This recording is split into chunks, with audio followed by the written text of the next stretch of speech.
Assalamualaikum warahmatullahi wabarakatuh. Perkenalkan, nama saya Gebi, NIM 244111083 dari kelas 3B, dosen pengampu Andi Jumardi, SPD MPD. Di sini saya akan menjelaskan konsep dasar sistem informasi geografis. Kedudukan SIG dengan disiplin ilmu lain. SIG merupakan integrasi dari berbagai disiplin ilmu yang terdiri geografi, kartografi, penginderaan jauh, ilmu ukur tanah, geodesi, fisika, statistik, matematika, teknik sipil, perencanaan kota, informatika. Selanjutnya yaitu sistem informasi geografi.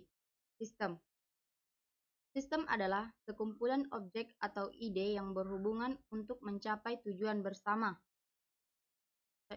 Selanjutnya, informasi. Informasi adalah semua data dan fakta yang dikelola menjadi sesuatu yang bermanfaat bagi penerimanya. Yang ketiga, geografi. Geografi adalah ilmu yang mempelajari segala aktivitas manusia dan alam, serta interaksi di antara keduanya melalui perspektif ruang hingga terbentuk pola ruang tertentu. Selanjutnya yaitu sistem informasi geografis. Sistem informasi geografis atau SIG adalah suatu komponen yang terdiri dari perangkat keras, perangkat lunak, data geografis, dan sumber daya manusia yang bekerja bersama secara efektif untuk menangkap, menyimpan, memperbaiki, memperbaharui, mengelola, memanipulasi, mengintegrasikan, menganalisa, dan menampilkan data dalam suatu informasi berbasis geografis.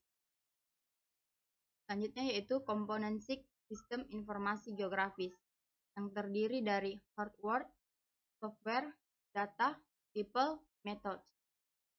Selanjutnya yaitu komponen SIG, sistem informasi geografis. SIG memiliki komponen-komponen sebagai berikut. Yang pertama, hardware. SIG membutuhkan komputer untuk penyimpanan dalam pemrosesan data.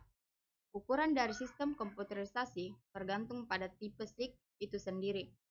SIG dengan skala yang kecil hanya membutuhkan PC atau personal computer yang kecil pula untuk menjalankannya.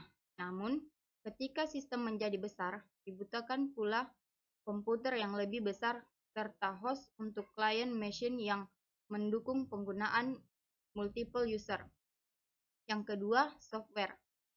Sebuah software SIG haruslah menyediakan fungsi dan tool yang mampu melakukan penyimpanan data, analisis, dan menampilkan informasi geografis. Yang ketiga yaitu data. Data dalam SIG dibagi atas dua bentuk, yakni geographical atau data spasial dan atribut atau data non-spasial. Yang keempat, metode. SIG didesain dan dikembangkan untuk manajemen data aid yang akan mendukung proses pengambilan keputusan organisasi. Pada beberapa organisasi, penggunaan SIG dapat dalam bentuk dan standar tersendiri untuk metode analisisnya. Jadi, metodologi yang digunakan merupakan salah satu faktor penentu keberhasilan untuk beberapa proyek SIG. Yang kelima yaitu manusia. Seperti sistem informasi lainnya, pemakaian SIG pun memiliki tingkatan tertentu, dari tingkatan spesialis teknis yang mendesain dan memelihara sistem sampai pada penggunaan yang menggunakan SIG untuk menolong pekerjaan mereka sehari-harinya. Berhenti dulu, Bobi.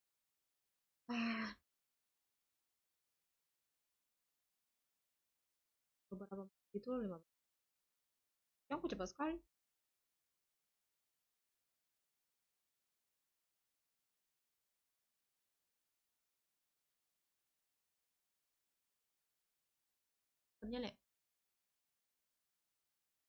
Selanjutnya yaitu tahapan kerja SIG. Yang data inputnya yaitu tabel berisi laporan pengukuran lapangan. Kedua itu data digital lain yang berisi peta, tematik, topografi, dan lain-lain. Citra satelit, foto udara, dan data lainnya. Yang menghasilkan input yaitu data management dan manipulation, yaitu storage atau database,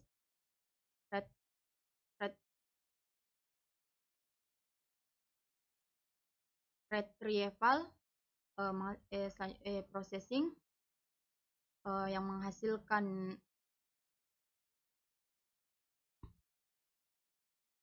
menghasilkan output peta, tabel, laporan, informasi digital. Selanjutnya yaitu jenis sumber data. Selanjutnya itu jenis sumber data yang berisi peta analog, data hasil pengukuran APS, data hasil pengukuran lapangan, penginderaan jauh.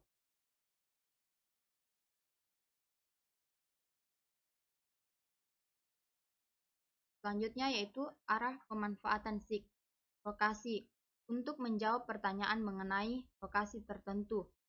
Kondisi, untuk menjawab pertanyaan mengenai kondisi dari suatu lokasi. Tren, untuk melihat tren dari satu keadaan.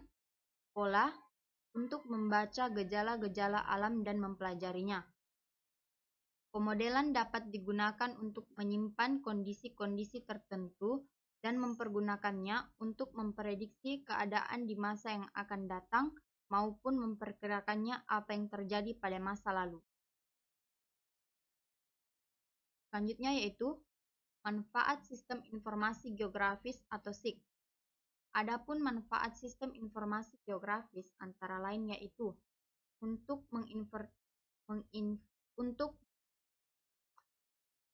selanjutnya yaitu manfaat sistem informasi geografis atau SIG. Adapun manfaat sistem informasi geografis antara lain yaitu pertama, untuk inventarisasi sumber daya alam.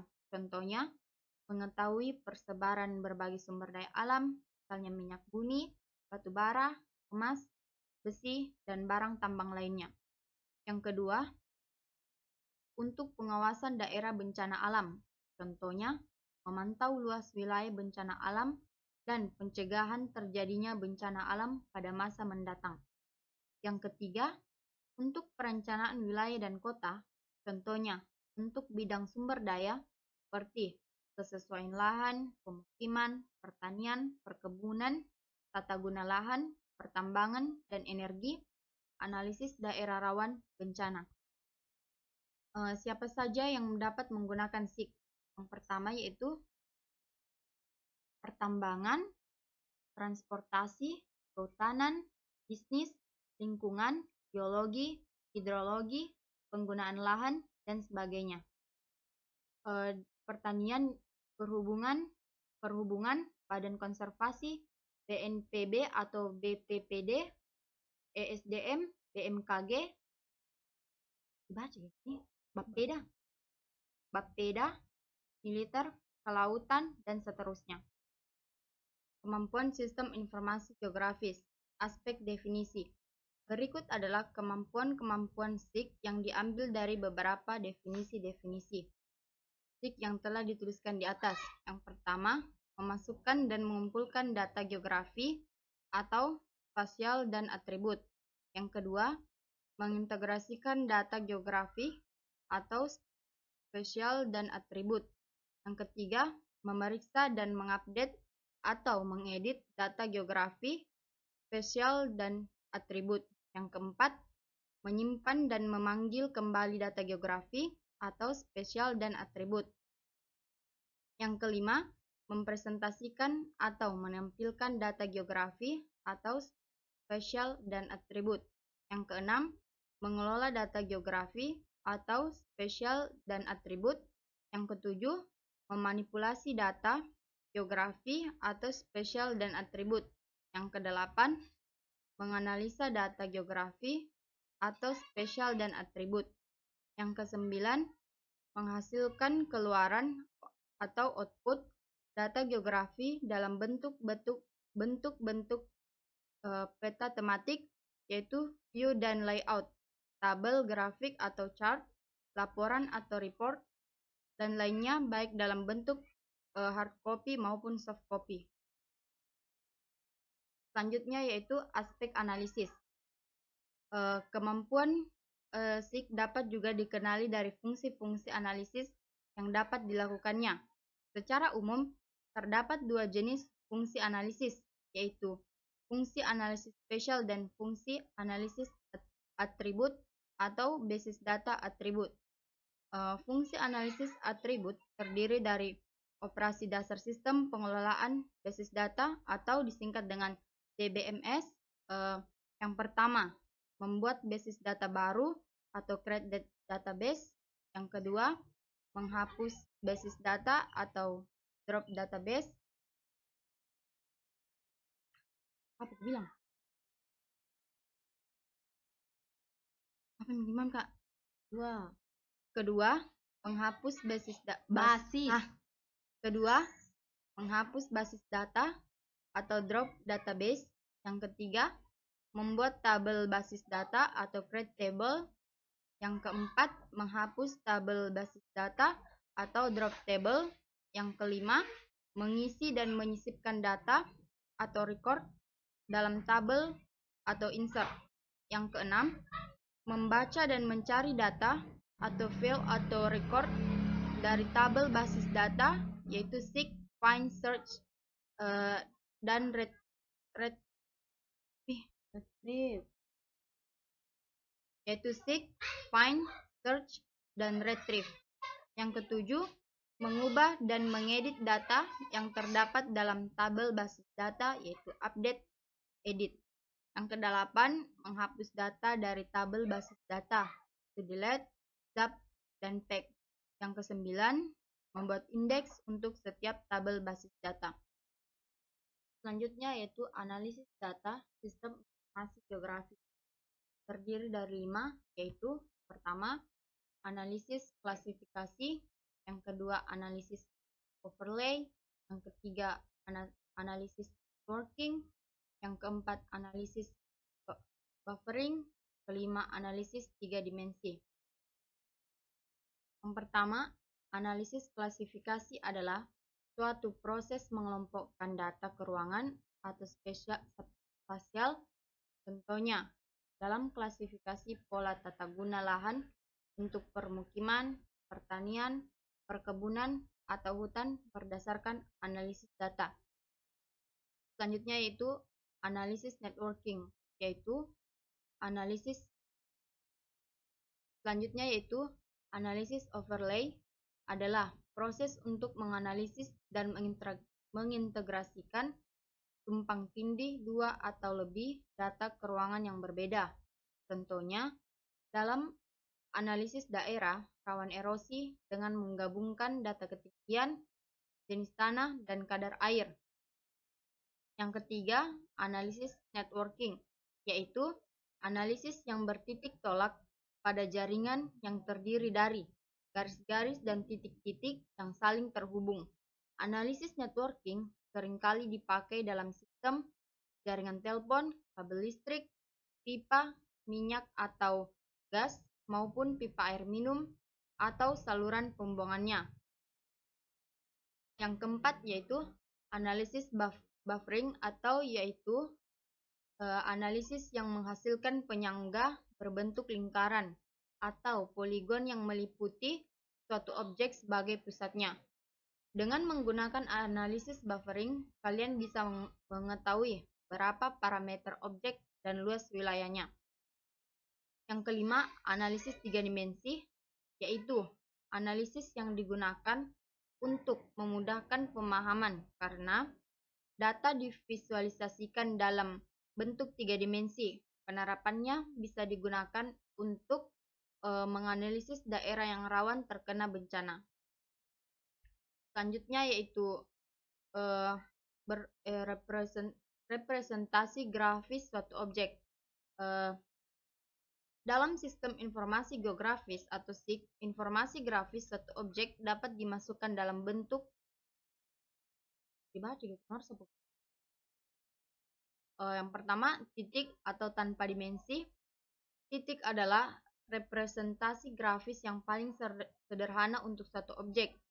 Representasi ini tidak memiliki dimensi tetapi dapat diidentifikasikan di atas peta dan dapat ditampilkan pada layar monitor dengan menggunakan simbol-simbol. Yang Yang kedua, garis atau satu dimensi.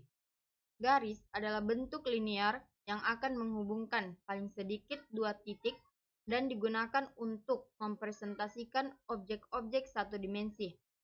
Objek-objek jalan dan sungai dapat dipresentasikan dengan garis. Yang ketiga, poligon atau dua dimensi. Poligon digunakan untuk mempresentasikan objek-objek dua dimensi. Suatu poligon paling sedikit dibatasi oleh tiga garis yang saling terhubung di antara tiga titik tersebut. Di dalam basis data, semua bentuk area dua dimensi akan direpresentasikan oleh bentuk poligon. Contoh aplikasi sederhana sistem informasi geografis. Yang pertama, ArcGIS. Yang kedua, Google Map. Yang ketiga, Google Earth.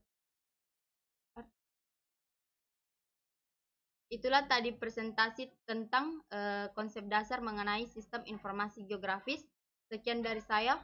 Wassalamualaikum warahmatullahi wabarakatuh.